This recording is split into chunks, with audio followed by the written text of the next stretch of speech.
ghost in our kitchen and the secret we couldn't bury. It started with a glass of Merlot and a laugh that sounded just a little too sharp. You see, my brother Leo and his wife, Sarah, have always been the gold standard for us. They've been together since they were 19. Their house in the suburbs is filled with plants and framed photos and that warm cedar candle smell that makes you feel like everything in the world is okay. My wife Mia and I, well, we were the ones who looked up to them, or so I thought. 3 weeks ago, we were at their place for Leo's 35th birthday. The grill was going, the sun was setting over the fence, and the mood was perfect. But Mia, she was drinking fast, pacing herself like she was trying to reach a finish line that only she could see. I tried to hand her a bottle of water, but she just waved it off. Her eyes locked on Sarah. She started making these comments. Little things.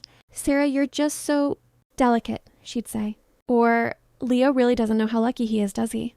It was awkward, but we played it off as birthday energy, until it wasn't. Later that night, the four of us were in the kitchen cleaning up. Leo went out to the garage to grab another bag of ice. Sarah was at the sink, back turned, scrubbing a platter. Mia walked up behind her. She didn't just stand there, she loomed. She leaned in, her voice dropping to this husky, desperate whisper.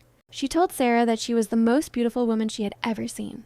She said that every time we came over, it felt like she was starving just to be near her. Sarah froze.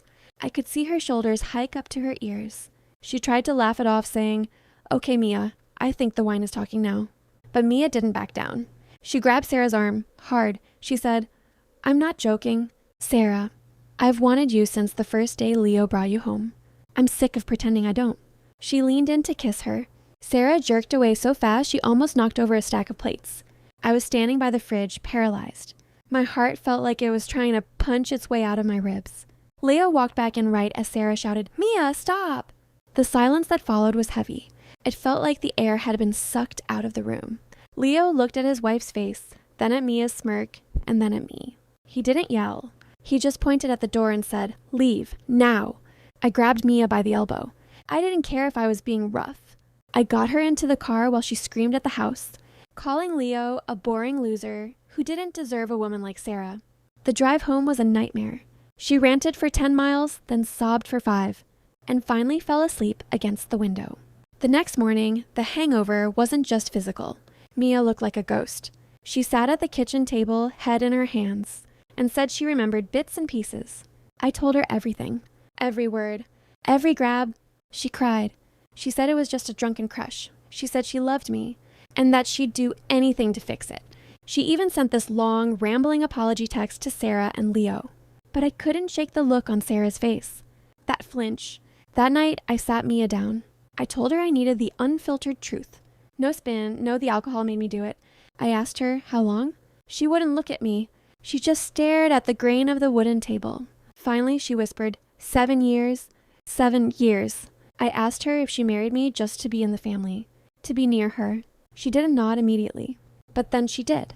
A slow, agonizing tilt of the head. She said she loved me in a way, but that Sarah was the North Star she was always trying to reach. She said every double date, every holiday, every fun weekend trip, it was all a way for her to be in the same room as the woman she actually wanted. My whole life, our entire marriage. It felt like a stage play where I was the only person who didn't know the script. I thought about all those times she insisted we help them move. All those times she picked out perfect gifts for Sarah. All those times she told me we should be more like them. It wasn't a mistake. It was a strategy. I told her right then, it was over. I couldn't look at her without seeing the lie. I couldn't imagine having kids with someone who was secretly mourning a life with my sister-in-law. I called Leo. He was cold. He told me Sarah doesn't feel safe in her own home anymore. He told me that until Mia is out of my life, we can't be brothers the way we used to be. Now our mutual friends are calling me. They're saying I'm being impulsive. They're saying Mia was just going through something, and that I should give her a chance to go to therapy and work through her identity. But how do you work through a foundation that was built on a lie? How do you stay with someone who confessed they hate your brother because he's in the way? I'm filing the papers on Monday. I lost my wife, and I might have lost my brother too. All because of a secret that was never mine to keep. Am I the harsh one for walking away? Or was I just the last one to realize I was never really invited to the party?